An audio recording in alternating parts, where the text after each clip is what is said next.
In this week's Technique Tuesday video, I'll demonstrate how to correct mistakes on the needle without having to dig out a crochet hook. As always, if you'd like to jump right to a specific point in the video, there are direct links down in the description. I'm going to start off by demonstrating in stockinette fabric that's knit flat. 3 common mistakes that all have the same fix. I'm then going to show you how to make that same correction on the purl side of the fabric. And then we'll talk about what happens if you're working in fabric that is a mixture of knits and purls and or might be knit in the round. So I want to start by showing you what happens if you mis-tink a stitch. So tink is knit spelled backwards, and the way you typically work it is you take your left needle and insert it through the stitch below the needle and then let the working yarn come out. But once in a while you can be tinking along and you can make a mistake by accidentally going into the stitch 2 rows below. And when you pull that working yarn off, you end up with this stitch that looks kind of like a yarn over, and it's crossed over the top of the other stitch underneath. So what you can do when you have this situation is, first of all, pull apart those two strands so that they're separate. And then what you'll see, I'm going to take my working yarn out of the picture. Then what you'll see is you have what's a yarn over that's connected to the stitch before the stitch and to the stitch after it.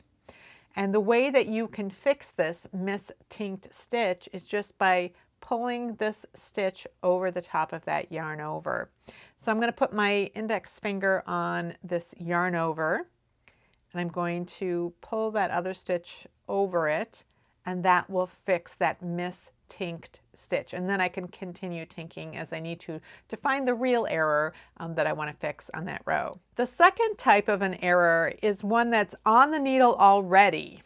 As you're working across, you spot something that looks pretty much exactly like that mis-tinked stitch. And what this is an incomplete stitch. It was a stitch that on the purl side I did not quite complete correctly, and so the old stitch and the new yarn that was for that stitch both got moved to the needle, and it creates that same X looking stitch where there's a yarn over crossed over the top of an actual stitch. So the fix is the same. You take that real stitch that's on the needle and you pull it over the yarn over stitch. And then you can continue on. The next type of error can be difficult to see from the knit side of the stitch. It was when a stitch was accidentally slipped and it wasn't actually, it wasn't worked. And you see there's a strand of yarn that connects the stitch before and the stitch after. This stitch is this strand is a little shorter than what we saw with the mis-tinked stitch and the incomplete stitch. And that's because the working yarn was never on the needle. It just spanned across the back of that stitch. But the correction is the same. First, you have to get that strand on the needle. So you take your left hand needle and you go underneath that strand, and then you have created that yarn over. And again, the correction is exactly the same, where you pull the real stitch over the yarn over and let it come off the needle, and then you've corrected that stitch. So now I'm going to show you how you fix that same type of mistake on the purl side, but first I'm going to create the mistake. So when you have an incomplete stitch, what you've done is you've inserted the needle as if to knit or purl. If you're on the purl side, you wrap or pick the yarn, but instead of pulling it through the old stitch on the needle, instead both of them get transferred to the right hand needle at the same time. So you end up with those 2 loops on the needle. So I'm working across the row, and I get to a situation where I see I have a yarn over on the needle, and then I have a purl stitch. And let's look at what's different. So in this case, because we're on the purl side of the fabric and the yarn is always on this side of the fabric when we're purling, I'm going to drop this. The yarn over looks a little different. It's coming out of the front of this stitch and it's spanning across here. What is harder to see about the stitch on the needle is that it is seated differently than you would normally expect a purl stitch to be seated. And that's because on the knit side of the work, I inserted my needle as if to knit. It was essentially like I had slipped as if to knit, and that reseated this stitch on the needle. I'm going to put the yarn over back. For this kind of a scenario, when you are working flat and in stockinette, when you get this situation, you can just insert your needle through the front of this purl stitch that's on the needle, and you can pull it over, that yarn over. And because it was seated differently on the needle when I pulled it over, the purl bump gets created on the front here.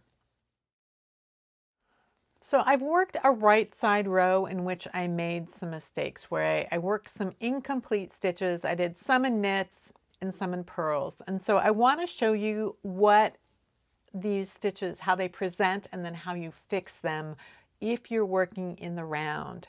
Because when you work in the round, you're always working in the same direction rather than working back and forth as you are in flat knitting. And so these stitches are going to present differently when you knit in the round. So I'm just going to fake knitting in the round by stranding the working yarn very loosely across the back of the work, sliding my stitches back to this end of the needle, keeping the right side facing, and now I'm going to simulate working in the round. So when I come to the first mistake, what you'll see is that there's a knit stitch on the needle, and then the yarn over this time is after the stitch. It's not in front of it as it was when we were knitting back and forth.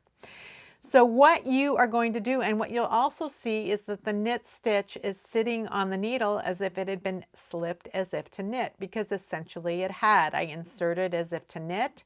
I did not quite complete the stitch, and so it did end up getting just slipped over and then with a yarn over on the needle. So what I'm going to do is slip those two stitches as if to purl, meaning I'm going to have my needle tips pointed toward each other. I'm going to move both of those two strands of yarn over to just the right hand needle, and now I'm going to pull the stitch over the yarn over this way. And I'm doing that because the stitch mount was different, and if I had and because the yarn over was to the left. Because the stitch mount was different and I transferred it to the right hand needle, it was in the correct position to just pass it over as you would for a left leaning decrease like an SSK. So I had to return it back to the needle in order to knit it for this row. So I'm going to show you that again. I'm going to go until I get to the next mistake. So once again, I have one of these weird mistakes where there's a stitch that's mounted with the leading leg over the back of the needle, and there's a yarn over after it. I'm going to transfer both strands to my right hand needle and then pull the stitch over that yarn over to complete it, and then return it back to my left hand needle. Now I've gotten to some purl stitches. Once again, we see that the stitch is over to the right and the yarn over is to the left. And again, the stitch is not mounted the same way it would have been if it was a purl stitch presenting in work that's flat. In this case, it's mounted the normal way, and that's fine for a purl stitch. We're going to slip both of those loops to the right hand needle, and now we're going to pass the stitch over this yarn over. So this is going to be a little trickier. You got to get your needle in between those two, and then you can pull the stitch over the yarn over, and that puts the head of the stitch in front, which is what you want for a purl stitch. And then we can return this back to the left hand needle and continue our working. So once again, we have one of those stitches. We're going to pass them both to the right hand needle.